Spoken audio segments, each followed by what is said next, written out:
welcome to this week's Rio Talk. I'm Maddie Gastelum. Leo Villanueva.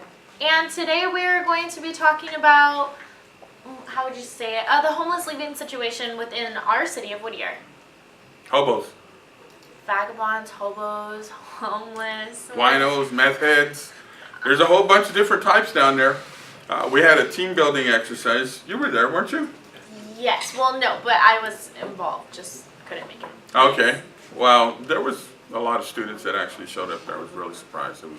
We had a pleasant team building event. After that, everybody left their stuff behind, and rather than throw it away, I piled it into the vehicle, drove down to the Whittier Greenbelt where all the hobos live, and asked if they were hungry. They ran up to the car, but when they saw what I had, they were kind of turned off. I don't know what they expected me to have. I don't know how they've been eating. I just assume if they're homeless, they're struggling, and maybe they are hungry, so I took the leftovers. Okay, and what, like, if you wanted to elaborate on, like, the Whittier Greenbelt, what is it? The Whittier Greenbelt is a section of Whittier Boulevard between Philadelphia and the 5 Points. And it looks like large grassy islands, but it's I don't know what its original intended purpose was. I know there's an oak tree there, and they had some kind of oak festival type thing going on there. But now it's just some kind of shanty town for a bunch of hobos. Mm-hmm. And they've recently, we have had our local homeless folks, one in particular named Cat. He's a guy, kind of looks like a pirate. You may see him around Whittier walking around.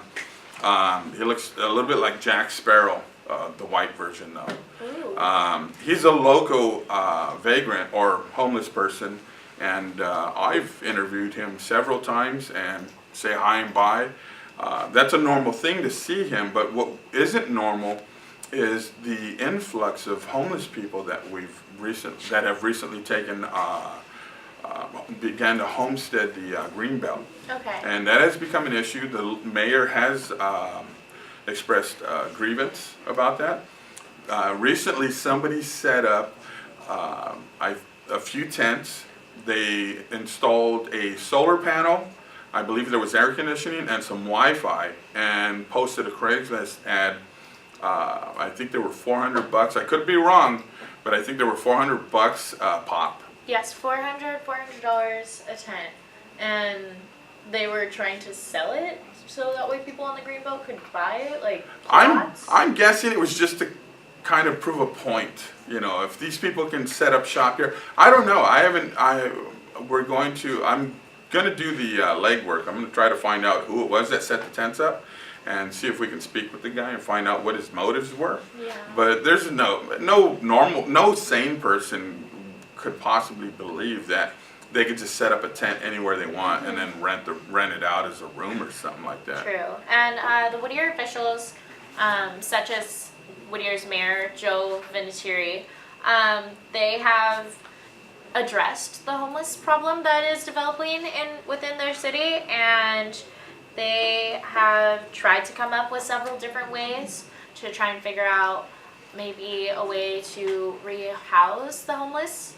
Obviously, it could be like a number of different things, like homelessness, you know, it could be other cities in the area that are trying to move their homeless people, and typically what happens is like police officers just kind of pick up one homeless person and they just dump them in another city outside of their own city bounds, which isn't really fair. So maybe since this encampment has kind of like started to become a thing, and like the Whittier Greenbelt is like become a thing, I think maybe people just think like, oh well, we could just have them go here and like have them live here. So obviously it doesn't make Whittier like prettier as everyone would like want to believe it is, but so they're trying to figure out a way to address the homelessness, and they've been talking about it at recent city council meetings, so definitely go and check those out. Let me check and see when city council meetings are. Homelessness is it's a sad situation when somebody falls on hard times.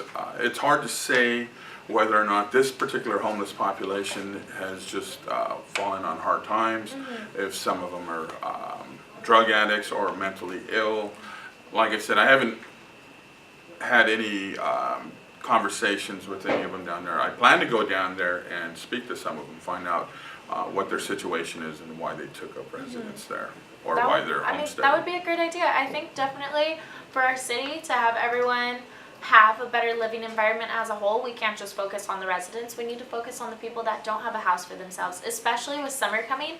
And as everyone's predicting, the summer is going to be hotter than the last, as it has been for the past couple of years on trend.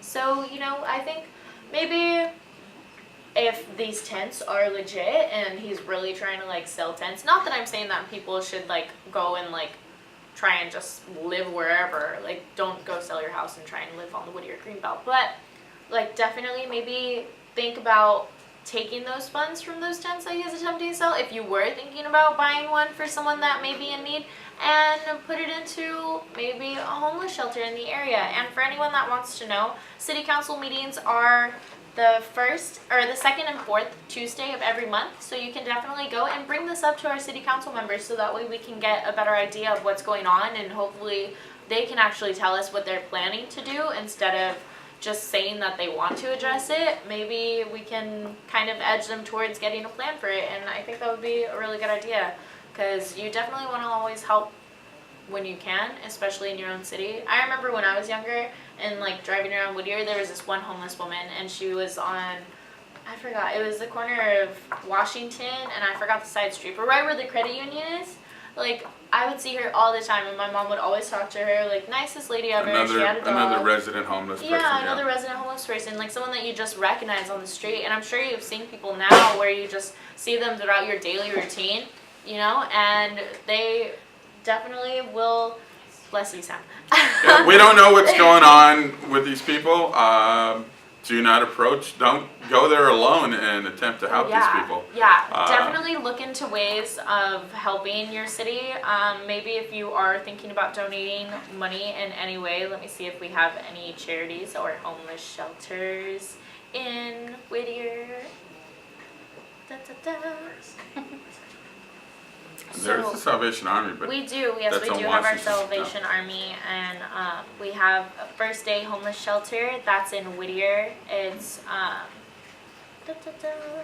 it's kind of in between Philadelphia and Mar Vista Street, right there on Whittier Boulevard. It's at 12426 Whittier Boulevard, Whittier, California. So try and go to some city council meetings. Try and help out.